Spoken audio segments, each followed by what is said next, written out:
Olá galera, começando mais um Escolha ou Morre de 45 minutos. Eu, Rafael Brasileiro, estou aqui apresentando o programa hoje. Por quê? Cadê Celso Shigami? Foi inventado de ser jogador.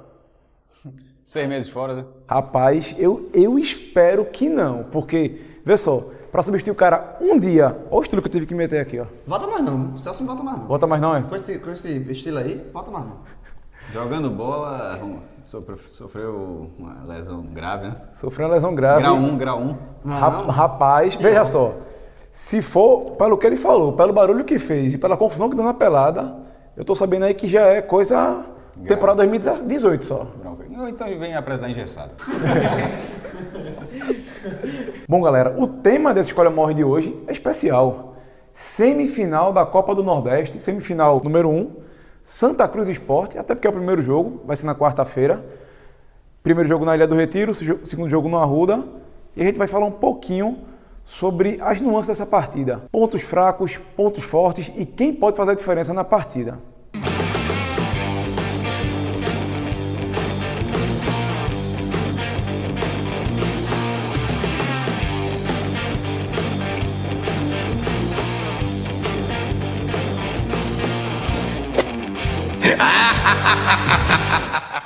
Antes disso, vou lembrar vocês que a gente não está só no YouTube, a gente também está lá no podcast 45minutos.com.br, a gente está no Facebook, facebook.com/podcast45, está no Twitter e também está no Instagram.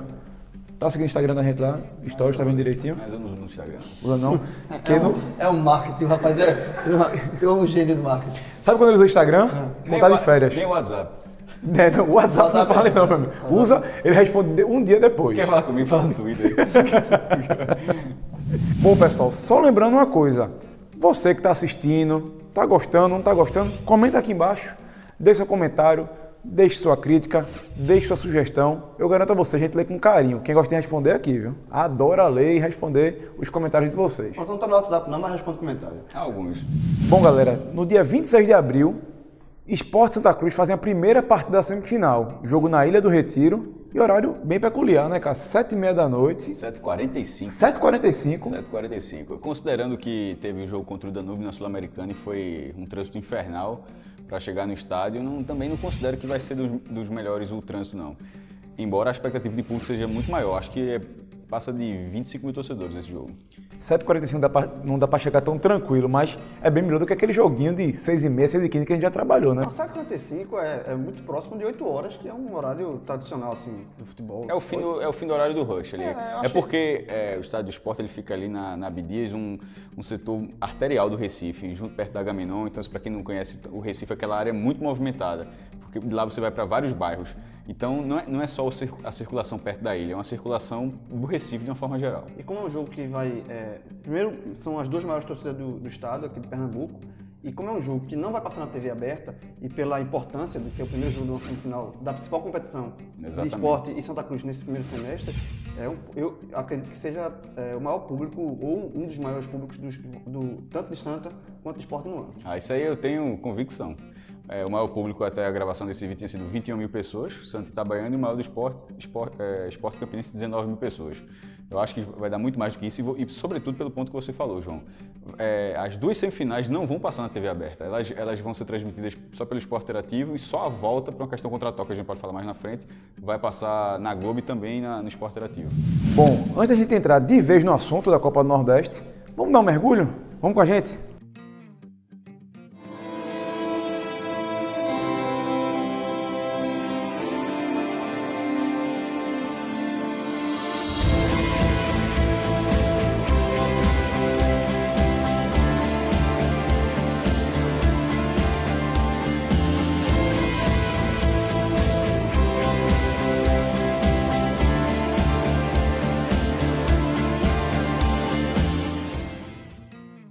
Meu amigo, só de ver cima aí já tirei o terno, deu um calor aqui, já tava na hora, né? Eu tava com a dúvida aqui, se os caras apresentar com esse negócio. Mas tava na moral, não tava não? Tava. Se eu fosse tu, eu ficava até o final. Vai trabalhar, vai no pro próximo, no diário. Vai pro diário. Rapaz, tem uns televisões que a gente foi pra lá. Mas enfim, vocês viram aí, vilageportodegalinhas.com.br, nosso código é o código podcast45. Se você quiser um desconto aí de 40% e curtir essa maravilha que você viu, só acessar o site e garantir um fim de semana, ou diário, enfim, o que você quiser, sua diversão no Vilagem Porto de Galinhas.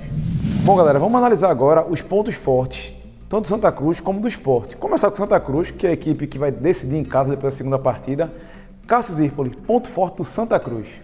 Sem ser uma leitura rasa, mas deixando claro que nesse momento é o principal ponto, que é a bola parada de Anderson Salles, um jogador com 4 gols de falta, 2 bolas no travessão, outro lance de perigo, um jogador que nesse momento já faz com que o adversário evite faltas na entrada da área. A gente até teve uma discussão no pod que na ponta da área, nesse momento, pode ter um perigo menor, porque ele teria que cruzar a bola, o goleiro poderia fechar melhor o ângulo, mas nas faltas frontais ele tem tido um aproveitamento muito bom. Mas isso é um reflexo do rendimento ofensivo do Santa, que é um time ainda sem criação. A queda de Léo Costa, embora exista uma esperança de que ele possa render no time ainda, mas a queda técnica dele, que foi junto com a lesão, acabou não voltando, acabou atrapalhando essa criação do Santa, porque o Eutrópio ainda não conseguiu encontrar. Já testou Tomás recuado, já testou Pereira, já testou formação com volante e os atacantes tendo resolver de outra forma. Então, nesse momento, por essa série de mudanças, acaba sobrando para um outro personagem, que acabou sendo o zagueiro que definiu as 2 partidas contra a Itabaiana, definiu também contra o Campinense a classificação. E na Copa do Nordeste especificamente, eu digo isso porque no Pernambucano o Santa encerrou a primeira fase com o melhor ataque, com 19 gols.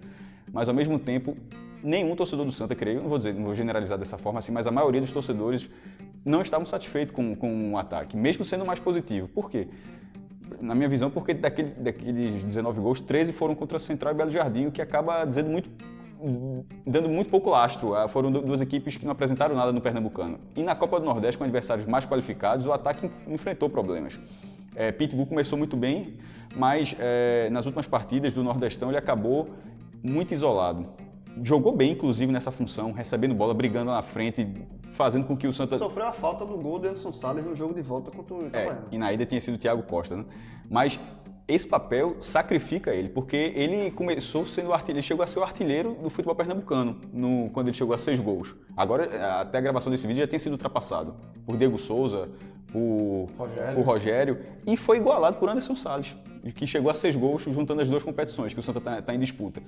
Justamente no momento em que ele ficou isolado na frente, tendo outra função. Enquanto isso, os outros atacantes ainda não tiveram um papel importante. Por isso que, mais pela inércia dos outros, a principal arma do Santa acaba sendo Anderson Salles. E para o Santa despachar o Sport, eu acho isso ainda muito pouco. Eutrópio vai ter que reorganizar esse ataque e, sobretudo, a criação de jogadas do time para que o Santa tenha uma chance maior, embora decida o confronto em casa. Outro ponto forte do Santa Cruz, João? Assim, concordo com o Cássio, que ele falou aí, a questão do ponto forte essa questão da bola parada de Anderson Salles vem decidindo. Obviamente que o Santa Cruz tem que melhorar a questão do ataque, mas como o Santa Cruz tem esse ponto positivo das faltas, ok, é uma arma que o Santa Cruz tem na parte ofensiva. E eu acho que o outro ponto forte do Santa Cruz já está justamente do outro lado. Eu acho que a parte defensiva do Santa, olhando pelo time do Santa, não só para um talento individual, coletivamente é a melhor parte que o Santa Cruz tem, que é a defesa.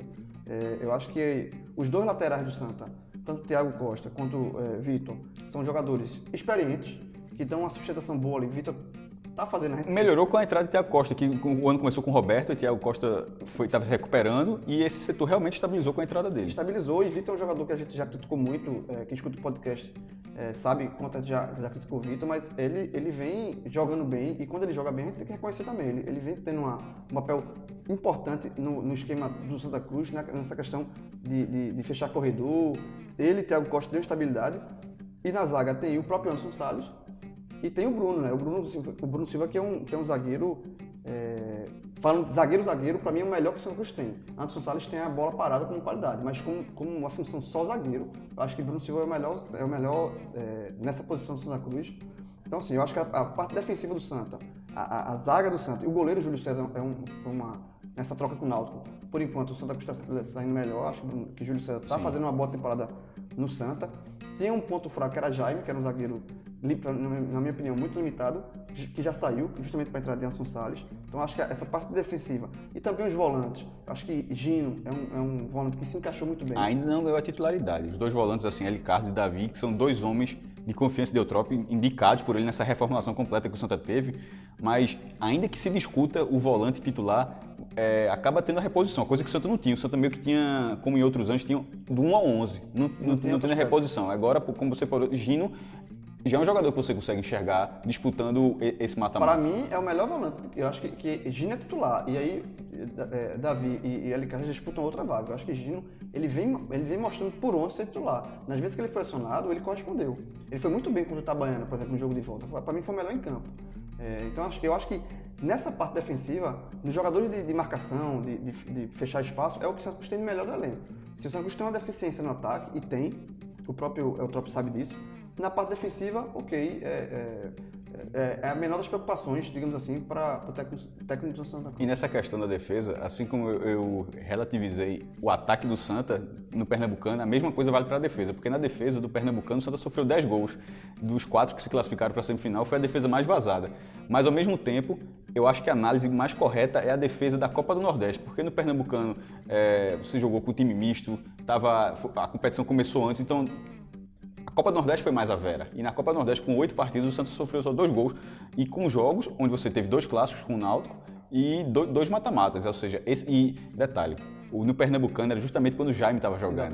Na hora que Anderson Salles entra já na reta final da Copa do Nordeste, muda bastante. Então, o rendimento defensivo da Copa do Nordeste ele traduz melhor esse momento do Santa, que eu concordo com você, é um outro ponto forte do time. E foram 2 gols sofridos como visitante. Um na primeira rodada contra o Campinense e outro na quinta rodada contra o Náutico na Arena de Pernambuco. Bom, termino aqui com o João, vou continuar com você, João. Ponto forte do Esporte Clube do Recife. Esse também, assim, a gente procura fugir do lugar comum, como a gente fez com o Santa Cruz contra o São Salles, mas não tem. Vai dizer o quê? Não tem. Vai dizer... Não vai inventar a roda aqui. Até porque se eu falar o contrário, assim, o pessoal que tá vendo o vídeo, esse cara não entende nada. O ponto forte do Santa Então quer ser polemiquinho. Polemiquinho. O ponto forte do esporte, Diego Souza, que o próprio Diego Souza reconhece que está vivendo a melhor fase da carreira. Mas não é um ponto forte só de papel, porque você podia falar... Não, de não, bola, não é porque poderia ser. Porque ainda que ele não estivesse bem, a gente talvez o indicasse, porque tecnicamente ele é um jogador capaz pelo histórico, mesmo que ele não estivesse na fase que ele está, a gente diria que ele é o ponto forte. Mas com o rendimento que ele vem tendo nas últimas partidas, não é que ele seja o ponto forte, ele é o ponto decisivo, pode ser o ponto decisivo desse confronto. E assim, eu estou usando as palavras dele. As palavras dele no vídeo que a gente já gravou, né? É isso aí, a gente tem um vídeo. Já está no ar, eu assisto aí. Uma entrevista com o Diego Souza, e nesse vídeo ele falou, eu perguntei isso para ele, ele reconheceu que ele vive no esporte hoje o melhor momento da carreira, porque ele está muito bem habituado no esporte, ele gosta do esporte, ele se sente muito bem aqui, a família se sente muito bem, ele tem uma estrutura boa, ele vem num Campeonato Brasileiro do ano passado, ele foi o artilheiro, então assim, ele vem mantendo um bom nível de atuação e foi convocado para a Seleção Brasileira. E essa convocação de Diego para a Seleção Brasileira motivou ainda mais o próprio Diego, porque era um jogador que talvez ele não pensasse mais em seleção, só que agora ele foi convocado para uma eliminatória, ele despertou nele a vontade de jogar uma Copa, ele está sendo elogiado por Tite. Então assim, eu acho que Diego Souza, no aspecto de confiança, no aspecto de tranquilidade para trabalhar, no aspecto de ambiente, tudo, e se justifica esse futebol que ele vem apresentando por tudo isso. É uma soma de fatores, muitas vezes que o torcedor não vê, não conhece, não sabe, de dia a dia, de tranquilidade, de família, tudo, que dá tranquilidade para Diego Souza tá jogando o que está jogando, segundo ele, o melhor futebol que ele já apresentou na carreira. E isso é curioso porque Diego Souza já foi eleito o craque do Campeonato Brasileiro pela CBF quando jogava no Palmeiras e era um dos principais, ou o principal nome do Grêmio quando foi vice-campeão da Libertadores. E ele dizer isso no momento onde ele está jogando o mata-mata do Pernambucano na Copa do Nordeste é algo significativo, mas por outro lado, uma estatística nesse contexto favorável agora, ele jogou 3 vezes na Seleção Brasileira pelo Sport e na carreira toda dele só tem 2 partidas. Uma pelo Palmeiras em 2009, se não me engano, e uma pelo Vasco em 2011. Então, assim, em relação à seleção brasileira, de fato, faz sentido o que ele está dizendo agora. E é o jogador do Sport que pode, assim, se o Santos estava tendo problema da criação de jogadas, que é, pelo menos na minha visão, com o Diego Souza pode acontecer justamente o contrário.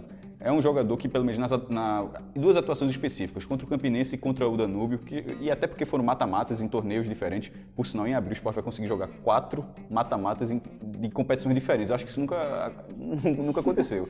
Mas, assim, então, colocando nesse contexto, ele é um jogador que vai aparecer na criação de jogada, invertendo o jogo, recuperando a bola, ou seja, ele começa a jogada antes da linha do meio do campo, ele começa a criação de jogadas já próxima à área, ele finaliza, ele cruza, como cruzou para Richelli, conclui o cruzamento. Então, assim, ele vai ser um jogador, vem sendo um jogador com diversas tarefas no esporte.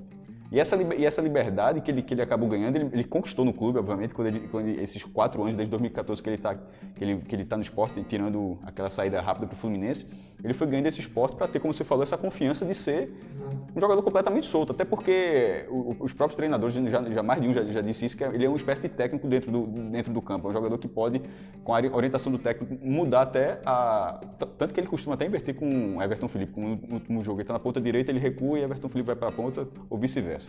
Então, assim, é um ponto forte, indiscutível. Mas para não ficar só nele, eu acho que o ataque do Sport, de uma forma geral, embora não tenha tido, na Copa do Nordeste especificamente, pode não ter rendido tanto, tirando aquela goleada na Juazeirense, mas com o André, que eu acho que é um jogador que está se encaixando com o esquema de Ney Franco, mesmo passando em branco, mas já é um jogador que já vem sendo útil na busca por espaço e na criação de jogadas, não ainda na finalização, e com o Rogério, que agora o Sport concluiu a aquisição dos direitos econômicos. Então, assim, essa linha ofensiva do Sport é muito superior à do Santa Cruz. Muito superior. Então, se o Santa Cruz tem um mérito defensivo, a linha ofensiva do Sport para furar esse bloqueio também é bem considerável. É muito superior e assim, e ainda voltando um pouquinho de Diego Souza, ele tem, pelas qualidades que tem, ele, como você falou, Cássio, ele pode jogar em várias posições, ele pode fazer várias funções durante o mesmo jogo. E eu acho que Ney Franco, acho que um dos méritos do Ney Franco no Sport é isso, ele está sabendo extrair do elenco que ele tem, que é um elenco muito bom, um elenco caro, um elenco milionário, ele está sabendo extrair desse elenco diversas funções, não só de uma partida para outra, mas durante uma própria partida ele pode mudar, ele pode mexer, ele vem mudando constantemente. Né? Essas duas partidas que eu falei, essas duas partidas o Sport mudou bastante durante o jogo. Então, assim, eu acho que isso é positivo para o Sport, e isso também entra como um ponto positivo para o Sport, porque você não fica amarrado a um esquema de jogo. Durante o jogo você pode mexer e surpreender um adversário durante a mesma partida, sem precisar necessariamente substituir jogadores. Beleza, a gente já entendeu que o ataque do Sport é bom, Diego Souza pode fazer a diferença, mas qual é o ponto fraco dessa equipe? Tem algum ponto fraco que o Santa Cruz pode explorar? Ponto fraco tem, né? Assim, considerando que o Sport já está no segundo treinador, o Daniel Paulista não saiu porque quis, saiu porque o time não vinha rendendo e assim como eu estava falando de André, que André vem evoluindo, esse vem é mais uma expectativa de 2 jogos, porque nos jogos anteriores, embora o rendimento do Sport era acima de 70%, mas faltava futebol. O sistema de volante do Sport foram inúmeras trocas, com várias mudanças, inclusive com jogadores Fabrício, Thales, jogadores da base, porque, por exemplo, Rodrigo foi contratado, era uma boa contratação, mas acabou não rendendo nesse primeiro momento esperado. Ronaldo é um da base com mais lastro, mas que ainda passa insegurança, ele erra bastante passe, então assim, o companheiro de Richelli, há muito tempo, inclusive, desde a saída de Wendel, que surpreendentemente fez um ótimo brasileiro em 2015, mas depois da saída dele, Serginho que eu digo, o número 8, né? Assim, que foi um número clássico. Então, assim, o companheiro de Richelli, se ele chegar pronto, pode fazer diferença. O Fabrício, por exemplo, que estreou há pouquíssimo tempo, tem pouquíssimos jogos como profissional e já acaba sendo hoje um jogador titular, talvez por falta dos jogadores mais experientes terem conseguido essa vaga. Então, essa marcação do Sport faz a diferença, porque a zaga com Durval não é o mesmo Durval das outras temporadas, mas a presença de Mena, só que Mena acaba, hora se machuca, hora está convocado, a escalação dele é importante para o rendimento do Durval. Se Mena jogar, Durval tende a fazer uma boa atuação. Sendo um outro lateral esquerdo, Mansu já acho que é carta fora do baralho, Evandro também muito novo, então isso pode ser um escape do Santa, buscar a lateral em cima de Durval. E o meio campo, não por acaso a falta de um companheiro de Richelli é algo decisivo, que Ney Franco talvez até, não sei, jogou com 3 volantes, justamente para ver se 2 em campo fazem pelo menos um ao lado de Richelli. Então, esse sistema de marcação do Sport como um todo, embora a defesa não tenha sofrido tantos gols assim, não é uma defesa muito vazada, mas no ano todo, né, porque na Copa do Nordeste sofreu. Mas, de uma forma geral, isso pode ser a arma do Santa, essa falta de compactação da equipe, de uma forma geral. Samuel Xavier talvez seja o grande problema aí. Eu acho que eu ia citar ele. Eu acho que Samuel Xavier, ele já viveu melhores momentos no Sport. Porra! Meu amigo. Ele tá vivendo uma crise técnica. Então, assim, eu acho que que ele, para mim, na minha opinião, ele ainda é titular do Sport. Raul Prata é um jogador que chegou para fazer uma sombra, tá fazendo uma sombra, mas é um jogador ainda meio nota 6. Mas assim. ainda, por enquanto, é sombra de coqueira ainda. Não é nota... Não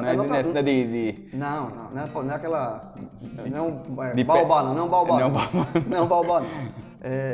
Ele é um jogador nota 6, assim, ele vai, não compromete, mas também faz o feijão com arroz. Então eu acho que Samuel Xavier, pelo que já mostrou no Sport, eu ainda dou esse crédito a ele, mas desde que Samuel Xavier chegou ao Sport em 2015, ele foi campeão da Copa do Nordeste pelo Ceará e depois ele foi contratado pelo Sport, eu acho que desde então é o pior momento dele no Sport.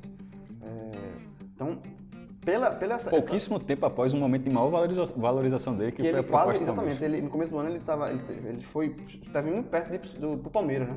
Na negociação com o Palmeiras. Então assim, talvez o Santa Cruz possa explorar com o Thiago Costa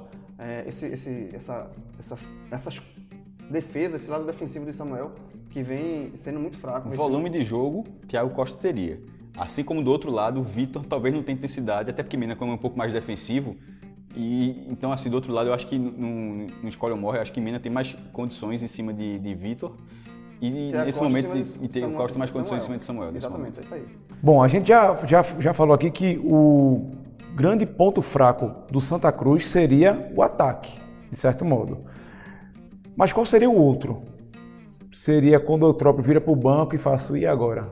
Quem é que eu coloco? Na verdade, Rafael, tanto a opção quanto o ataque caminham juntos como um problema só, na verdade. Everton Santos, que embora tenha sido o artilheiro do hexagonal, mas fez 4 gols no Central, que na minha opinião diminui a leitura desse rendimento dele. Ele é um jogador que acaba não sendo participativo durante a partida, embora tenha feito 2 gols em 2 clássicos distintos contra o Náutico, mas é um jogador que acaba não tendo não tendo uma grande participação, nem na recomposição, nem abrindo o jogo, pelo menos assim eu não enxergo, posso estar enganado, claro. Mas a manutenção dele no time principal acaba sendo pela falta de opções, ou seja, um jogador criticado no ataque, que continua lá por falta de opções, porque Júlio Sheik eu acho que não rendeu. Chegou a ser testado como meio numa dessas partidas alternativas que o Santa fez. Contra o Sport, no jogo da Ilha, contra o Santa. Então foi mais de uma vez. Reserva. E ele foi meio e também acho que foi meio também no jogo na Arena Pernambuco. Mas ali eu nem considero aquela partida, porque ali ele realmente estava sendo sacrificado, jogando numa que não é a dele. Mas como atacante, não acho que ele fez nada para ser uma opção. Júlio aqui melhoraria no lugar dele. É um injustiçado. Tampouco Parra. Assim, é um jogador forte, que briga pela bola, mas que, assim, por exemplo, nesse momento eu prefiro André Luiz a Parra. Se fosse assim, como opção, nessa escadinha dos que estão fora, nesse momento, para mim, André Luiz seria o primeiro. Porque Tomás, ele tem uma função na esquerda de recuo, de meio campo, caso o Santa fique sem criação, mas é um jogador que, esse sim, já mostrou não só a questão de finalização, mas a questão de participação do jogo. Pitbull é indiscutível onde ele está, e a ponta direita virou um problema. Então, nesse momento, deixa Everton Santos lá, sem render, e se for na opção de banco, que é o problema que a gente está falando aqui, na fila, eu escolheria, por exemplo, André. Eu também, acho que na fila de opção de banco, para você ter, se você for tirar um jogador do ataque do Santa e colocar um outro, que está na bica para entrar, seria André Luiz, que é um jogador da base que tem suas limitações. Eu acho que André Luiz é um jogador voluntarioso, que volta para marcar, que até brinca, que é o... Cadê o quadro? Tá aqui não, né? A cópia do Inominável, o nosso segredo... Atacante que marca. Pode falar o nome dele não, que senão ele aparece. Não, Inominável. Ele é o genérico, digamos assim. Um dia ele vem gravar com a gente. Vem, ele gosta. E aí... Tá longe. Tá longe. Mas um dia ele vem, rapaz. Eu acho que André Luiz assim, é um jogador que tem sua função tática, mas assim, se a grande problema do Santa Cruz é gols, é criação de jogadas, é marcar gols, ele tem um gol no ano. Num jogo contra o Belo Jardim, num jogo esvaziado na Arena Pernambuco. Então, eu concordo que ele seria o jogador para entrar na bica ali, mas eu acho que é complicado você, se o problema do Santa Cruz é ataque e marcar gols, você colocar um atacante que tem um gol na temporada. Com relação a Parra, eu acho que Parra é um jogador forte, mas assim, é um jogador que se entrar, o esquema do Santa Cruz tem que mudar um pouco. Assim. Ele entraria no lugar de Pitbull, mas ele não tem a mobilidade de Pitbull, é um jogador mais parado, um jogador mais de área. Eu acho que Parra entra para uma situação específica de um determinado jogo, de determinada situação de jogo, de momento de jogo, no desespero, bola na área. Que pela situação que você está jogo, e pela situação que você está falando, essa situação provavelmente seria com o Santa vencendo, porque o Santa precisando vencer, assim, o Santa vencendo ele entra para brigar pela bola, para reter a bola. O Santa precisando vencer, dificilmente ele seria um nome que que mudaria a Só no parte. desespero, né? Aquele momento de desespero que bola na área. Tira zagueiro e botar atacante, né? Aí, Então vamos lá, a hora do desespero é agora. A gente vai pro nosso escolha ou morre. Agora, uma pergunta rapidinho. A resposta é sim ou não, beleza? Sim ou não? A gente vai tentar. Teremos alguma das duas partidas decididas por mais de um gol de diferença, sim ou não? por mais de um gol, ou seja, Mais de um gol. Sim. 2-0, 3-1, 4-2. Sim. não confronto, mas a partida, Uma das duas partidas. Um jogo. se pode ter, acho que sim. Sim, ok. Então vamos lá. Cássio Zirpoli, escolhe ou morre? Quem passa? Eu acho que o Sport passa. Com tranquilidade. Veja, o fato do Sport jogar o primeiro jogo em casa e não acrescente justamente com a série de jogos em casa, eu acho que é um bom indicativo, porque esse confronto acaba acontecendo no melhor momento do Sport na temporada. O Santa se estabilizou em termos de resultado, e só está em duas frentes, o que diminui. O Sport tem duas competições a mais em andamento. Então, nesse momento, com o Sport em evolução, e tecnicamente o time do Sport era melhor desde o começo, só que não se provava. Tanto é que já aconteceram 2 clássicos, foram 2 empates em 1-1. E o Santa, inclusive, no segundo jogando com o time reserva. Mas, E no outro com a menos. e no outro com a menos. Mas ali eu considero ali a situação de jogo. Esse 1 a menos é da vida. O time reserva não. O time reserva eu acho que é uma coisa muito mais categórica. O fato do primeiro jogo ser em casa e por essa série de resultados, eu acho que o Sport torna o Sport favorito nesse contexto específico de momento. Porque se esse clássico é com o Daniel Paulista naquele futebol, não seria. Mas com esse princípio de evolução que teve com o Ney Franco, eu acho que torna o Sport time mais qualificado que o Santa. Mas o Santa está provando aí desde 2011 o quanto a gente erra, né? João Grilo, escolha ou morre? Quem é que passa? Eu acho que o Sport passa e eu acho que o Sport passa primeiro porque tecnicamente é mais time, valores individuais do Sport são bem melhores do que o Santa Cruz. Se você pegar o time do Sport, jogadores do Sport, todos ou quase todos seriam titulares do Santa, e se você pegar o do Santa Cruz, não sei quem seria titular no Sport, então isso mostra a diferença de elenco, isso pesa muito. E além de tudo, também tem a característica de jogo. Como o primeiro jogo na ilha, isso faz com que o Sport vá para cima e busque vencer o jogo. Se o Sport vencer o jogo, o que é uma coisa que pode acontecer, até natural, e o Sport favorito, no jogo de volta, no Arruda, faz com que o Santa obrigue o Santa a sair para buscar o resultado. Coisa que o Santa Cruz tem esse problema de ataque. Então, assim, o Santa Cruz se comporta melhor quando ele joga defensivo e tenta dar o bote no contra-ataque. Então o Santa vai apostar tudo no jogo de ida. Pelo menos para levar um empate, eu já colocaria um resultado ok pro Santa. Porque o Sport, jogando no Arruda, ele vai ter que sair também um pouco. Então, eu acho que se o Santa Cruz... Lembrando que o gol fora faz diferença. Faz diferença nesse confronto. O Santa Cruz, se ele perde o jogo na ilha, no jogo de ida na ilha, obriga ele a sair da sua zona de conforto, que é jogar mais cauteloso, apostando no seu ponto positivo, que é a defesa, para buscar uma bola no contra-ataque. Se ele tiver que sair pro jogo... E só para justificar o que o João falou, isso aconteceu nos jogos contra a Itabaiana. Na ida, ele jogou muito retraído, sobretudo no segundo tempo, mas conseguiu a vitória. E no segundo, como a Itabaiana estava obrigada a sair, o Santa acabou, mesmo jogando em casa, saiu um pouco mais, é verdade, mas manteve o perfil dele. Mas no clássico, manter a estrutura no clássico e, sobretudo, num nível técnico muito maior, torna-se mais difícil também. O bom é que esse escolha ou morre, eu não vou precisar desempatar, né? Já tá vencido, não preciso nem voltar, né? Então. É bom que você volta para não ficar em cima dele. Porque senão você morre. Não vou morrer não. O Sport passa, acredito que sim, como vocês dois já opinaram. Só que acho que vai ter um pouquinho de emoção. Não sei porquê. Eu tô sentindo que Júlio César e Magrão vão ter que decidir ali, viu? Nos pênaltis? Eu acho. Mas detalhe. Posso virar meme, mas tô acreditando nisso. Porque depois do primeiro jogo é um 4-0 para alguém, aí eu me lasquei, né? Mas... Ok, faz parte. Bom, galera, esse foi o Escolha ou Morre. Falamos da primeira semifinal da Copa Nordeste, Santa Cruz e Sport. João, esse programa já vai mandar para tua mãe assistir, né? Ah, sim. Que já tá nos créditos, né? Tá nos créditos aí? Tá nos créditos já, né? Dei certo na vida. Deu certo, né? Deu certo. Pela primeira vez, eu tô sendo pago pra vestir roupa, camisa. Bonito, eu gostei. É isso aí, galera. Até a próxima. Um forte abraço. Tchau, tchau. Bom, galera, agora é valendo. Vamos analisar os pontos fortes de Santa Cruz e Náutico. Queria eu, tô assinando.